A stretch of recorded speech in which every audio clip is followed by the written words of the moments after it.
And hello and welcome to the latest We Are Content Club Pep Talk. Today we have Caroline Jarrett going to talk to us all about forms, and it's going to be great.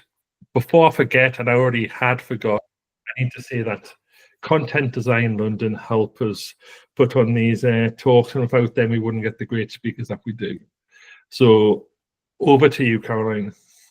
Oh yeah, thanks, Tom. I'm so excited to be here and to see such a lovely large turnout. Greatly appreciate the help and support from Content Design London, running Content Club as well. That's definitely worth mentioning. First of all, a bit of housekeeping. Tom has mentioned he's recording the session. We're planning to record the whole session, but I'm really hoping you'll also contribute with your thoughts, comments and discussions. So if at the end you think, oh, maybe I shouldn't have shared that in a public forum, just let Tom know, and he will indeed edit that out. So don't feel shy. We'll make sure that you don't end up saying something that you feel awkward about. So basically, I'm going to talk about forms. That's what I do. I'll mention that you can find me. The two social media that I do the most these days are LinkedIn and Blue Sky. If neither of them appeals to you, my contact details are at the end, and I do occasionally still look in on Twitter, but not very often, as it's now X, and even more rarely on Mastodon, but occasionally I do. So you'll also notice that my slides are all Creative Commons. I do urge you, if you feel that you'd like to share them with your teams or other people, please feel very, very welcome. And I just ask that you include that Creative Commons origin thing with when you do that. So I've ended up doing forms because I kind of accidentally got into forms, and I got into them by delivering systems that were using artificial intelligence. Anyone heard of that? It's a thing whereby you can get a computer to sort of magically do stuff for you. And people are surprised when I say over 30 years ago, we actually had artificial intelligence, but we did. It was just really, really expensive. So I got hired to deliver these very expensive machines to the revenue for dealing with forms. And the idea was it would scan in the form and then it would magically turn it into useful data for the revenue's purposes. And in practice, it didn't really work. Because 30 years ago, the artificial intelligence, or as we called it, intelligent character recognition at that time, could not deal with a form where someone had written, please read letter attached. And fast forward over 30 years, it still can't. It's much cheaper. It burns a lot more electricity, but it still can't deal with a form where someone has written, please see letter attached. So I worked a lot on the tax return. I did a book. There's free stuff on my website as well. So I love talking about forms because I just got really interested in the problem of how do we design forms so that people can fill them in correctly. And I'm still fascinated by that. Nothing has changed. And one of the things I really noticed when working with the revenue is that there's a slightly terrifying thing in this photograph of a few envelopes. And I don't know if you can see because the photo is very old and very grainy, but there's a little brown envelope peeking out there that says on Her Majesty's service.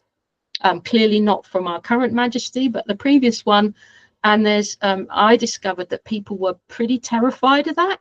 So there was something about the form that was beyond anything else that was already setting up some tension. And I got sort of very interested in thinking, well, what is a form and how does it work? So we're going to be exploring that. And then we're going to be also looking at a selection of topics in forms design. So I asked my good friends at Content Club, Tom, Nia and Adrian, what they'd like to talk about. And these were their suggestions. So we're just going to do that. Going to talk about why forms need a lot of design and that problem with the brown envelope. Then we're going to be having a look at testing a form, about the differences between forms and surveys, very briefly, complexity in forms, and then Adrian's favorite, which is bilingual forms. And then I hope we're going to have plenty of time for questions and discussions. Please feel free, if you want to ask a question, find some way of attracting my attention, and we'll go with that. But first of all, let's look at why forms need a lot of design. So one of the things I really suggest to you and myself is that we don't just look at a form, because looking at forms is really weird behavior. Form specialists, that's me, we do it all the time. Well, I do it all the time, but normal people, like everybody else, never looks at a form. They either fill it in or they don't. So what I always recommend is try filling in the form as a person. And so whenever I look at a form, I kind of mentally try to write a once upon a time story. It's really meta, actually. I've just realized it's a form about filling in a form, isn't it? Oh, well, stick with me. But I mean, it's a very simple story, and it just says today somebody, and I choose the name of a person, could be me, decides to do something, which is usually fill in a form because something else, there's some reason. And then if I'm doing this with colleagues or clients, then I will typically ask them to add an adjective. I don't want to project my negative feelings about brown envelopes onto the room. It could be that your audience is excited, happy, thrilled, looks forward to this as the best part of the day. Okay? But I'm not making, I've never heard any team say that to me, but I haven't said anything negative. They've chosen negative adjectives. It's kind of different. So I always do that before looking at a form. And today I've chosen for you. So today we're all going to channel our inner Pat. And because I was in Edinburgh last week, it's an Edinburgh-based scenario. So today Pat decides to find out how to pay a parking ticket in Edinburgh, ideally to get rid of it. The actual ticket has gone missing, and Pat wants to be sure that they're not going to get into any trouble or pay excess money. They've just got to deal with it. And then, anyone like to suggest an adjective for their version of Pat?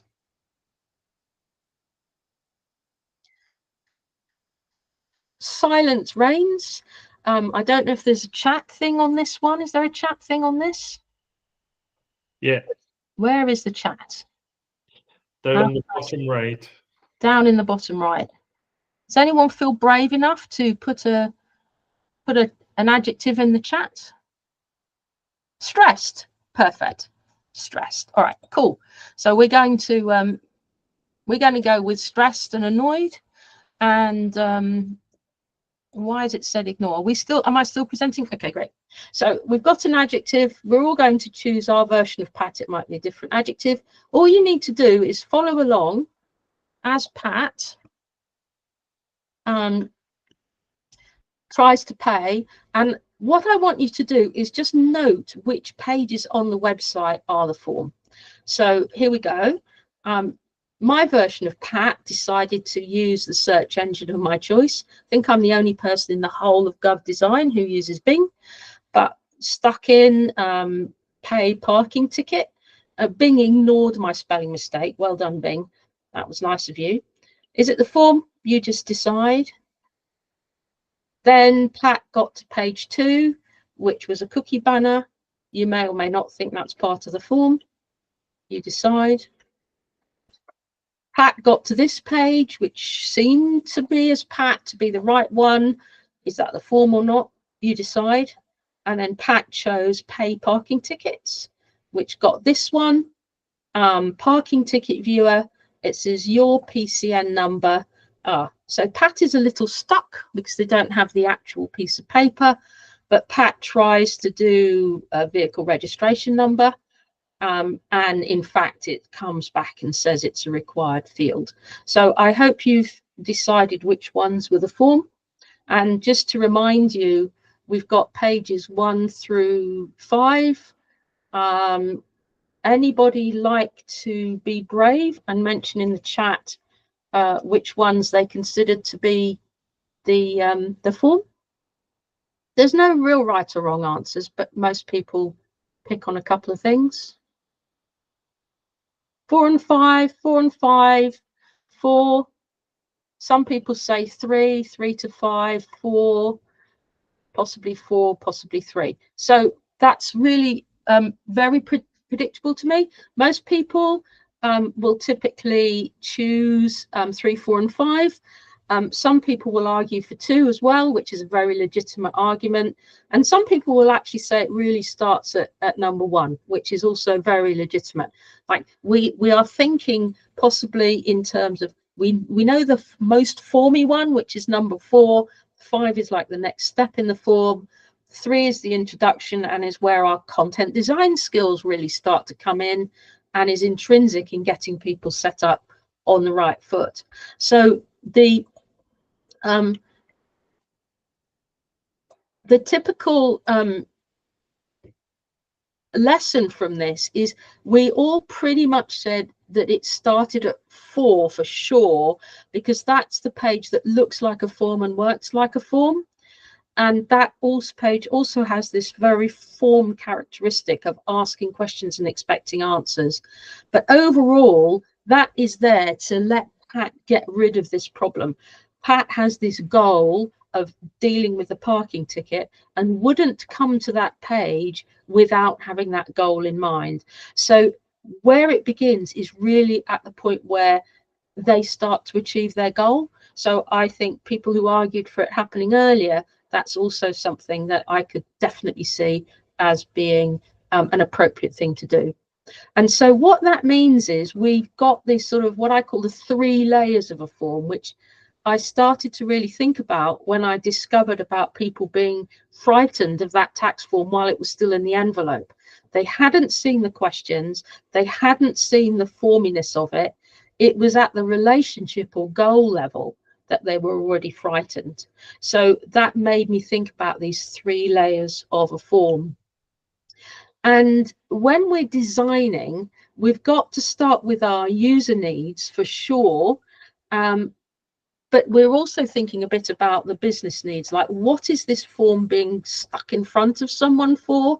Like most of us, our main user need with forms is like get our life back and do something more fun. So there's those kind of things happening in parallel. And that's where we're designing the relationship and thinking about goals, or in modern terms, the sort of phrasing we now use primarily in government, which is where most of my practice is, we're thinking about the service design.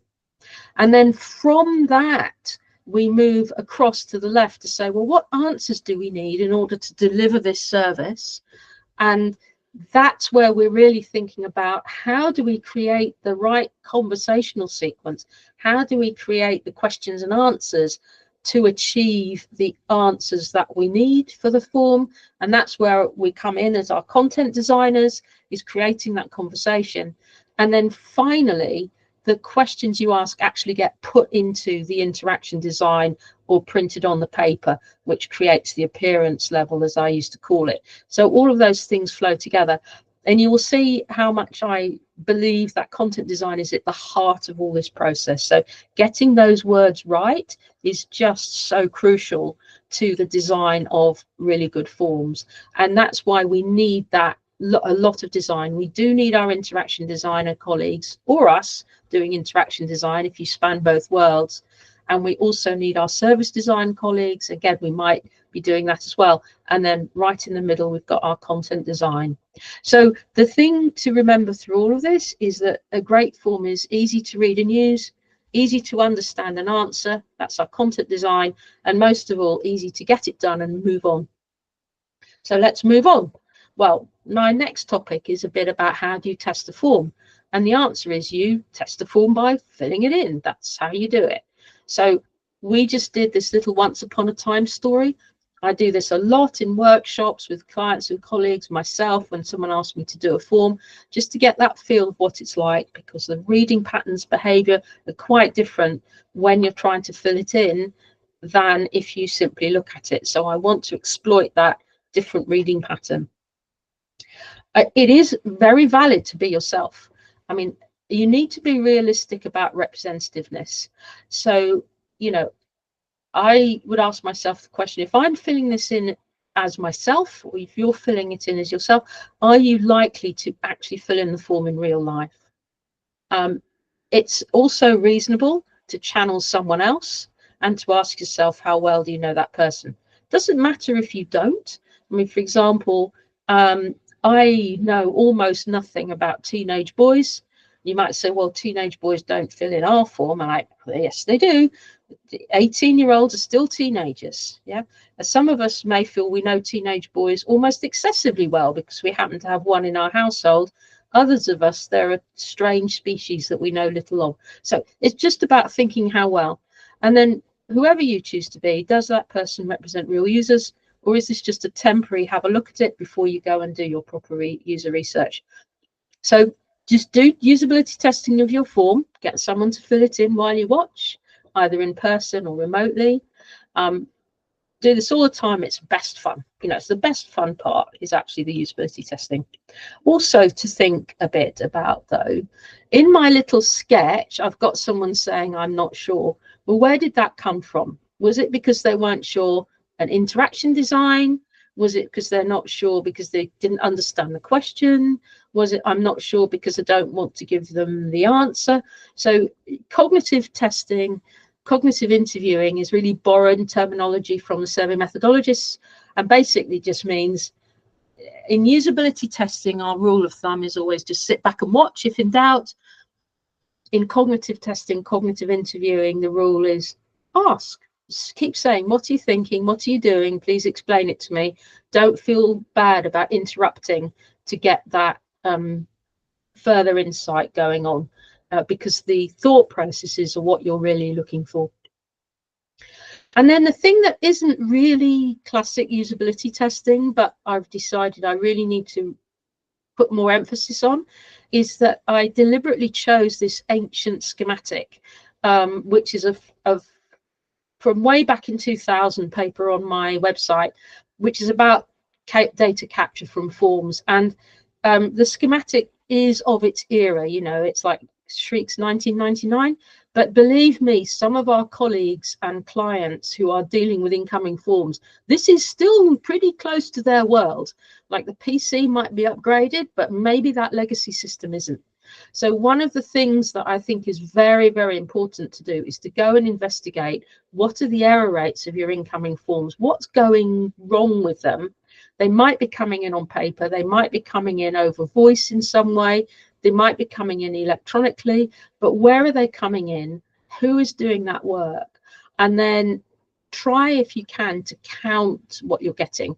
Are forms fine, coming in nice and clean and being dealt with? Or do they have errors that get fixed by the staff doing that job? Or worst case, do they get sent back to the user for more work? And just as a rule of thumb, my rule of thumb would be that any moderately complex form that has not had systematic user-centered design attention, you're likely to get 100% error rate. That's to say every form will have at least one error. It's not uncommon to find forms where you get more than 100% error rate. So if the form gets sent back and comes in again, that's 200% because they've had 2 goes. And I have heard of forms which had up to 600%.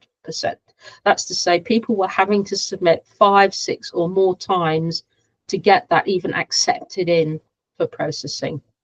There was, so just, it can be harder, but it's really, really worth doing if you can. And one of the things to remember is that our prototyping and other forms of testing are all very well, but what it's really done when a real user has used it for something real.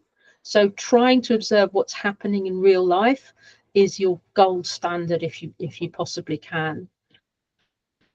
Which brings me to forms and surveys. So I'm going to go on a bit of a tangent here and to say I got into surveys accidentally because essentially almost nobody publishes any academic papers on forms.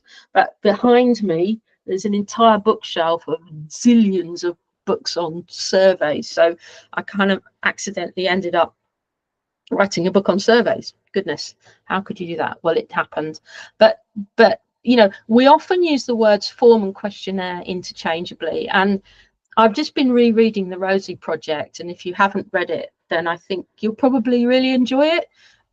If I spot one of these in a charity shop, I always just buy it and reread it and then give it away again. I have my permanent copy on the shelf. So in the Rosie Project, the character Don Tillman is a professor of genetics, and he doesn't have a wife, and he creates the Wife Project. So he creates something called a questionnaire, which he expects potential wife candidates to answer. And it has questions like, when do you typically turn up for an event? You know, are you early, late, or exactly on time? And pretty much he's only interested in people who are exactly on time, those sort of things. But he calls it a questionnaire, but he expects to reject or select one candidate. He's not interested in having the average number of people submitting it have this. And then he also uses something called a depression measurement questionnaire to track his health. And what he's doing is aggregating or tracking the results over time. So we've got two types of things, both called a questionnaire. How do we distinguish between them? So to me, I would say that forms, you use the answers individually. So his wife project is a form, even though he calls it a questionnaire, it's actually a form. If the first person answers all his questions, he's going to make a date with them. And if someone else fails, he's not. But survey answers get used as an aggregate. So we might put together all the answers and see where we are, or we might track those answers over time. So that's my distinction. Just to give another example, which is less funny or different than the wife project. For example, we might say we could use postcode differently. So if someone gives one type of postcode, when we can say, yes, we can deliver. If you have the joy of living in the remote highlands, then you'll know that often people won't deliver or it costs extra. And perhaps if you're not in the UK these days, unfortunately, you might say, no, sorry, not available. Whereas if we looked at it as an aggregate, then we might come up with a result that says 20% of our potential customers are outside our current delivery area. And so what I'm saying is that there's a lot of characteristics, and you might say, but hang on a minute, you've used the same question in two ways. And yes, sometimes we do.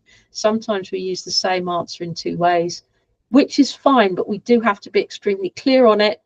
We do have to be very sure that we have the appropriate privacy permissions to use answers in different ways. And we have to be sure that the way we're going to use the answers seems acceptable to the person answering. Just to give you a quick excerpt from the phone number workshop that I ran at Service Design in Government last week, in which I'll be posting the slides shortly. This is from Zugo, who do forms analytics, and people really want to know how you're going to use something. So something like a phone number, they want to know how you're going to use your phone number because they don't want to be spammed by you. And so actually saying something like, we'll use this number in case there's issues for delivery, will relax people and make them more likely to give it to you. And that really applies a lot. There's some types of information which we expect to give in some contexts. There's some types of information that users are willing to give if it's justified. And there's some types of things that they either can't or won't. And that's all part of our design of the questions. And so I recommend to people that you create a question protocol, which is about digging into that. I first wrote about question protocols in the book that Jerry Gaffney and I wrote, which came out in 2008. In hindsight, many years later, I wish I'd called this an answer protocol or even a data protocol, because it's about how you use the answers. But we are where we are. It's rather like, if you've done your content audit, you'll be familiar with this sort of thing. It's a sort of content audit for forms. It says, this is what answers we require, and this is how we're going to use them, and this is whether those answers are still relevant to the purpose we now have. And that brings me on to complexity. So what makes a form complex? Well, a number of different things. Again, thinking about interaction, content design and service design, there's different things going on. But I'm going to talk a little bit more generally. So there is forms advice out there. If you're working in e-commerce, for sure, you would want to investigate Baymard. They do very good quality user research on forms and e-commerce experience in general. even if you're not doing e-commerce, then I think there's a lot of good stuff in there for the rest of us. But this is an example where this is quite a simple form, buying something, in this case from Gucci, and they're suggesting that making guest checkout the most prominent option. And so even something that we can all perhaps understand that we don't necessarily, I mean, many of us are not in the habit of buying stuff from Gucci on an extremely regular basis. It's more likely for me to be a once in a lifetime purchase, I would hope, if I did buy anything. So I just want to do guest checkout. Yeah. So there's that kind of very simple form, and they have good stuff on Baymard. I really like them. But one of the things is to say, well, it's a bit more than that. You know, you could probably do guest checkout on one page, but many of us work in government or in more complex services. And what, back in the day, I was working with Tim Paul, who's now head of interaction design at Government Digital Service, and we were doing a lot of reviews of forms, and we noticed that most of the forms had too much stuff. So you may have come across the idea of one thing per page, and this was because we started to issue the advice of begin prototyping with one thing per page, and then let your user research tell you whether you should group those things up some more. You'll find that the blog post is called one thing per page. The GDS version of the advice is called start with one thing per page. But when doing user research on this advice with NHS, what was then NHS Digital, now NHS England, I realized that start with one thing per page didn't test very well, because designers and developers thought that that meant that was where their design process began, but actually it's at the start of prototyping, not at the start of everything. And so it became begin prototyping with one thing per page, which is quite a little interesting anecdote on the difference between plain language, where people act correctly on it, and simple language, because begin prototyping is a bit more complex. But anyway, that's a story for another time. Some forms have hundreds of boxes. So this is a page from the inheritance tax return. It's too small to read, believe me. It has hundreds of boxes. This zillion questions is not the questions. This is the page where you decide which other questions you're going to ask. So some of those other things that you drag in have themselves got loads of questions. So this is another meta page. It's a questions about questions page.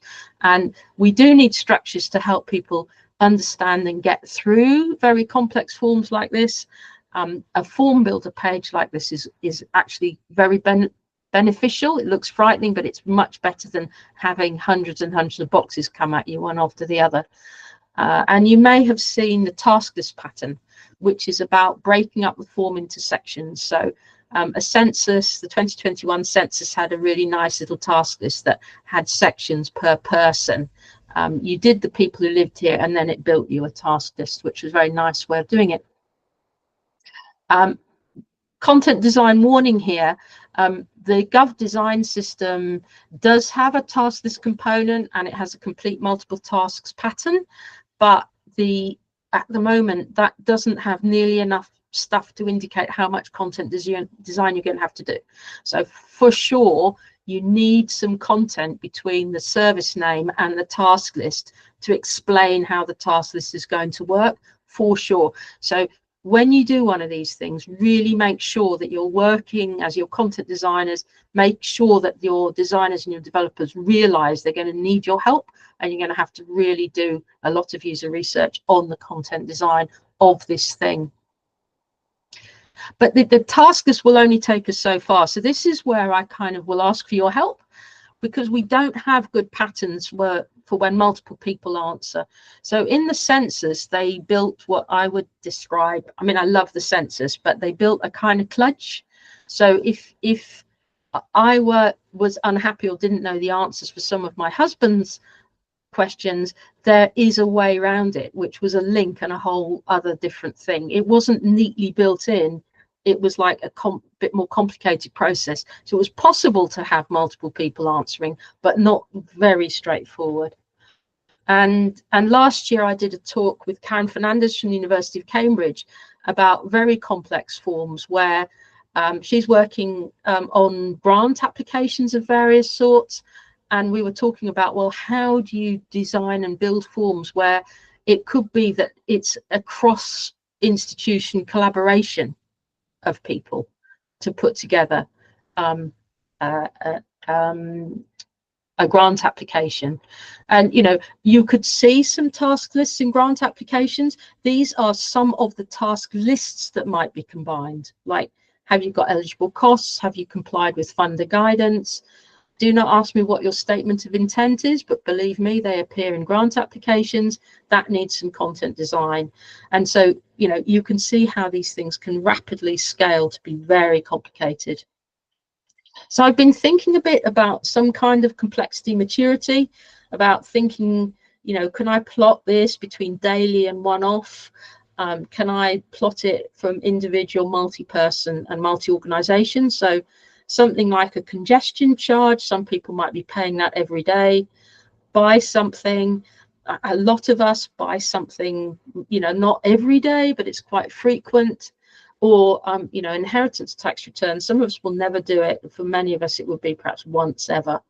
And then going up, a census is a sort of one-off-ish, multi-person-ish thing. Job application, you may have to involve a referee and get their input, so that can be multi-person. A friend of mine needed to open a joint bank account for 3 people. Like, joint bank accounts for 2 people are relatively straightforward, but once you add a 3rd person, you're in a sort of 7 circles of hell. And then we've got the grant application at top. So I could see some sort of matrix going on that might work, but does the matrix kind of get worse from bottom to top? Possibly. Do we have less guidance from bottom to top? Certainly. But maybe it doesn't work very well. Okay, so my matrix had a very suspiciously empty area. So if you happen to be working on something that does fit in that area, then I'd really love to hear from you and how you're getting on and what patterns and ideas are working for you to help you grapple with that. And then, the timesheet problem, it's something many of us have to do constantly. And I have never yet met a timesheet system imposed by a large organization, use the word imposed deliberately, that people loved. I mean, I have heard the phrase, oh no, I have to do my timesheets, far more than I've heard the phrase, oh, timesheets are easy in this organization. So even something in the bottom right left hand corner. So anyway, it's an idea. I thought I'd throw it in and see what your feelings were when you looked at it. And then the last one I'm just going to whizzing run through is the bilingual forms, because I've talked about one thing per page, and I think my overriding advice, Polly got a great example, I'll come back to that in a moment. My overriding advice about bilingual forms is they stick to one language at a time. So I got supplied with this very kind example, which is English and Welsh. I unfortunately don't speak Welsh, but I was able to quite quickly sort of, that first sentence isn't for me, and skip to the next one. But the second paragraph, which is mushed together, I found quite challenging. And if I had been a low literacy person, I might have just skipped that altogether. Because someone with low literacy will typically just skip rather than scan. So I would understand that people want to give prominence to 2 languages, but it just kind of makes life very hard for people in both languages. And in this case, I would probably recommend having a skip to language option at the top, so people can click on the link to take them to whatever languages are on offer. And I happened to see this hotel. I was staying at a hotel when I was thinking about what to say. And this particular hotel sent me a survey invitation with 24 languages. So I investigated them. I don't know if you speak French, but the French seemed fairly reasonable to me and I could work my way around it. And it was also interesting that the Arabic was working quite well. So Arabic is a right to left language, but they put left to right for my name and the manager of the hotel, which is very good. But one of the things I noticed is that I could only unsubscribe in English, so it's like you have to be pretty consistent about it.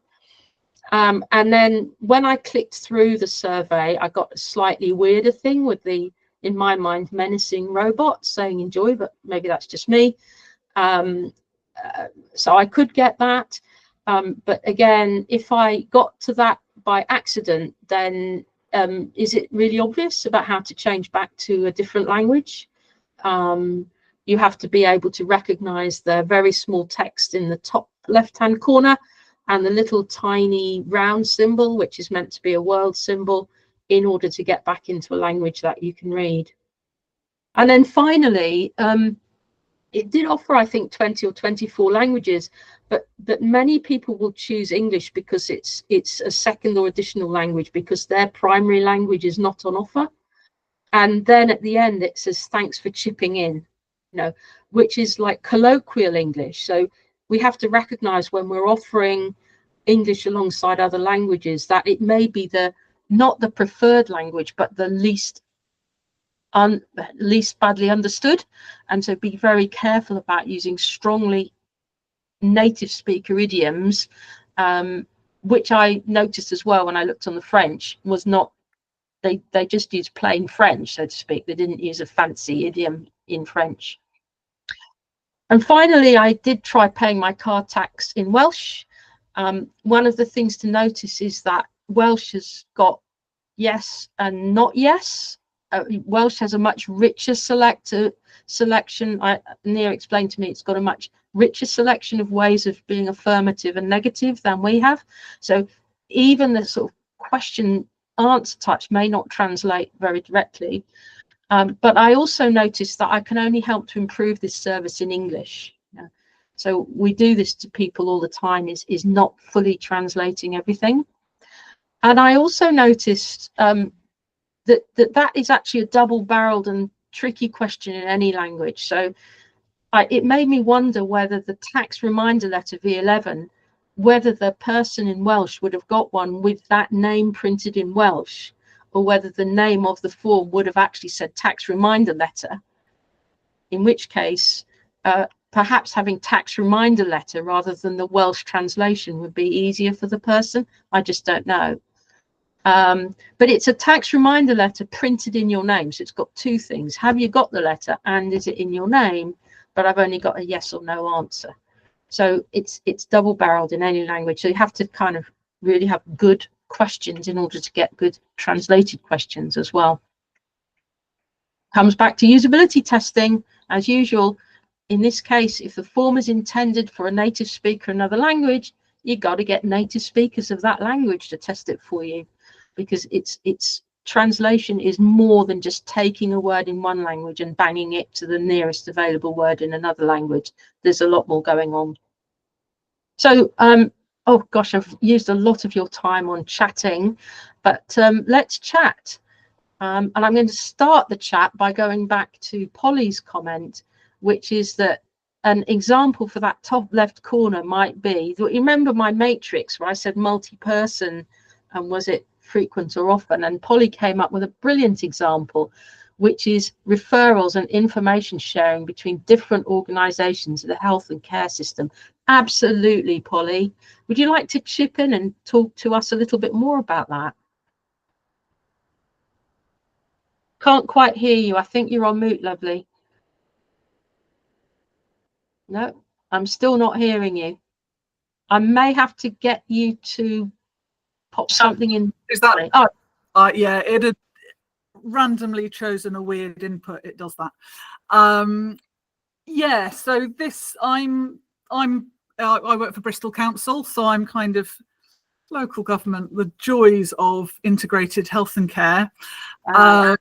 And one of the many problems I'm thinking about at the moment is how we manage referrals. So the simplest case is a referral into social care from a third, another agency. So the part of the NHS most commonly. I'm just looking at the last month. We've had about 1,500 inward referrals from other agencies into adult social care, for example. but then more complex is there is a need to share information about about individuals with potentially high needs across in a multi-agency way, so with like, you know, police and the NHS and the, you know, the various different components, and also across the region. So that is kind of many to many Wowzers. data, yeah. And Wowzers. I will just say that there are quite a lot of spreadsheets involved at the moment. Well, I mean, feel free to contact me offline. I've got my contact details, because believe me, that is a problem area close to my heart for reasons I won't go into just now, but I wish you all the best, and I'd love to chat about it if we can later. I cannot believe I didn't think of that example. It's a brilliant one. So very much thank you for your contribution. And then Joanna has said, I think I had 3 or 4 different yeses and nos in my last Welsh consultation, which makes using copy and paste less of an option. Absolutely. I mean, Nia was explaining a bit to me about yeses and nos. And one of the things I probably ought to have put in the slides, but I had to kind of draw the line somewhere, is that I actually hate yes and no questions quite a lot, because I have an article on my website called No Yes No Questions, because typically, in order to not invariably, this is where your user research has to come in, but typically the user has an answer in their head which they then have to try and map onto the yes or the no, and that mapping may be quite complex for them. Yeah, so if someone, I was looking at a juggling license form today, right, just for fun. You know, we use the juggling license in prototyping stuff for GDS. If you've ever done that, they talk about getting a juggling license, and the opening question was, do you juggle, yes or no, right? And my answer was, I've tried it, but a long time ago.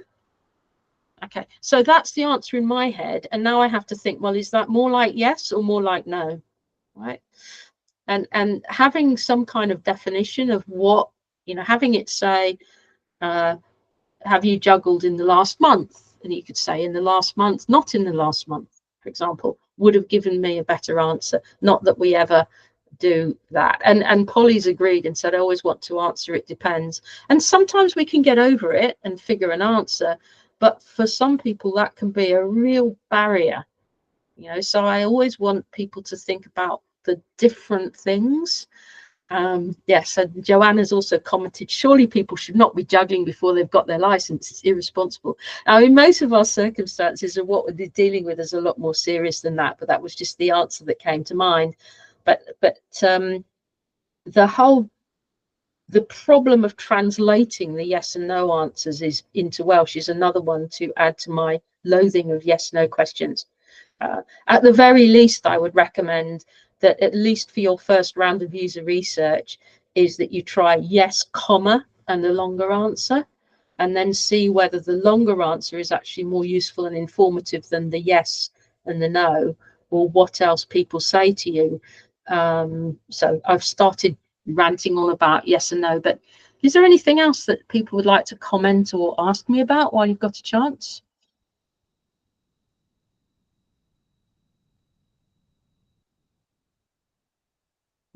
We'd be bemused. We're thinking about 97 things, ranging from surveys through to aggregating answers and question protocols and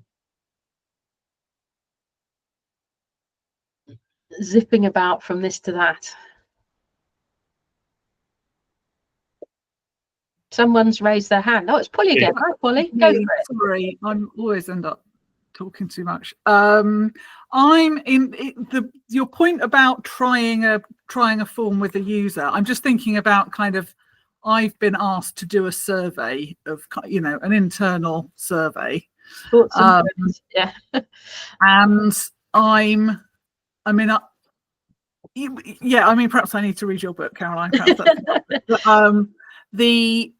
Is it so a challenge that I've had before when I've said, you know, have we tested this form, is like, oh well, we don't, you know, we haven't got access to the right people, so there's no point. My feeling is like putting it in front of anyone's better than no one, but what's your view? Well, I sometimes say that problems flow out, but success flows in. Yeah. So, you know, getting someone at the next desk, metaphorically, I know we're mostly working online these days, but getting someone who's perhaps not up to their neck in that problem, but is a colleague to try it for you. Don't just send it to them and ask for their comments. Get them to try it on screen and work through it so that you can see where they're going with it. Is if they don't find any problems, then that doesn't mean you haven't found the problems. It just means that they might be too close to it, right?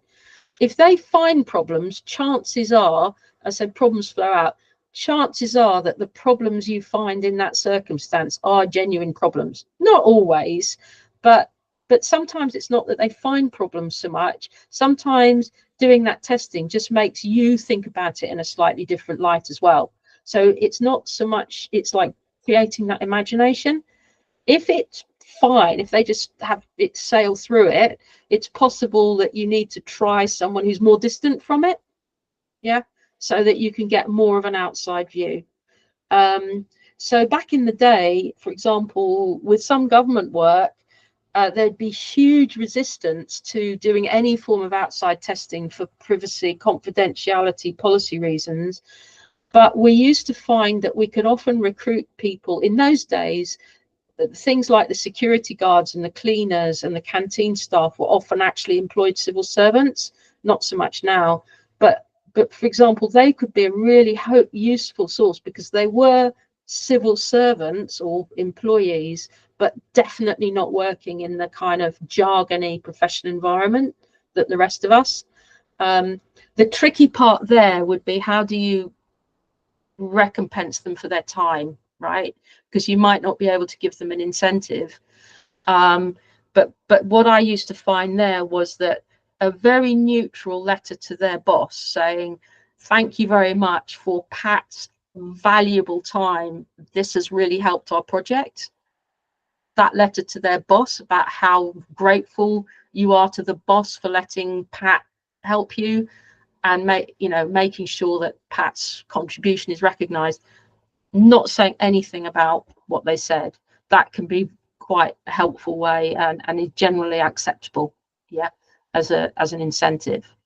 So if it is genuinely for staff, your survey, you might think, well, I know people pretty well. No, you don't, not really. Sorry. But you can possibly catch them, either in person or in another context. You might know someone from a different circumstance and say, hey, could you have a look at this for me? The time in testing is almost never wasted, and the time of regret that you didn't test it is nearly always greater than the time of the testing. Excellent, thank you. Yeah. If you haven't got the budget for my book, there's quite a lot of free stuff about surveys on my website as well. But people have been very nice about the book. It's intended for someone who is actually currently doing a survey. So I wouldn't bother buying it unless you're doing a survey. But if you are, you'll probably find it's quite useful. Thank you. Excellent. Okay. So it seems like it's the end of a long day. Sorry, Tom. No other questions? We're all feeling like it's been a long day already, and it's the end of the day. So, if you felt possibly shy about asking questions or whatever, please don't. I mean, I love answering forms questions, and I learn so much from them. So you're actually doing me a favour by pinging a question to me, and I'll nearly always answer pretty quickly, or let you know if I can't answer very quickly. So don't hold back. And there's some very nice comments coming through. Thank you so much. It was great, Caroline. Thank you. So as I said before, I'll zip this, pop the slides over to Nia as well. So you should get them there, and then I'll aim to actually have them up on my website fairly soon,